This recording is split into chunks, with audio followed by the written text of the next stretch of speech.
లక్ష్మి అనేటప్పటికీ మొత్తం అందరం కూడా ఖచ్చితంగా పూజ చేసే రోజేది అంటే శ్రావణ మాసంలో వచ్చేటటువంటి పౌర్ణమి ముందు శుక్రవారం వరలక్ష్మీ వ్రతం.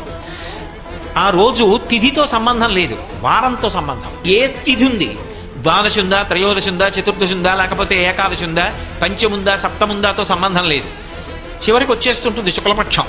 పౌర్ణమి ముందు శుక్రవారం ఏమొస్తుందో ఆ శుక్రవారం నాడు వరలక్ష్మీ వ్రతం చేస్తారు. వరలక్ష్మీ వ్రతం చెయ్యడానికి అసలు ఈ వ్రతం ఉన్నది అని మొట్టమొదట లక్ష్మీదేవి ఎవరికి చెప్పింది? చారుమతికి చెప్పింది. తెల్లవారు లేస్తే మనం కథ చదువుతాం. చారుమతి ఆ మాటకు అర్థం ఏమిటి?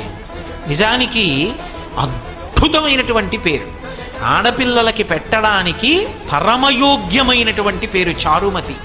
ఎంత చక్కటి పేరు!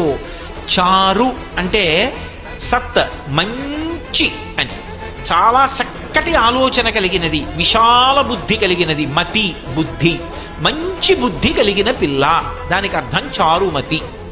చారుమతి నిద్రపోతున్నటువంటి చారుమతి కలలోకి వచ్చింది లక్ష్మీదేవి. వచ్చి కల్పం చెప్పింది, ఇలా చెయ్యి పూజమ్మా, నా పూజ నిన్ను అనుగ్రహిస్తానమ్మా అంది. ఎందుకు చెప్పింది అంటే వ్యాసుల వారు పురాణంలో కొన్ని విషయాలు చెప్పారు. చారుమతినే ఆవిడ ఎందుకు ఎంచుకుంది? లక్ష్మి అనేటప్పటికీ మొత్తం అందరం కూడా ఖచ్చితంగా పూజ చేసే రోజేది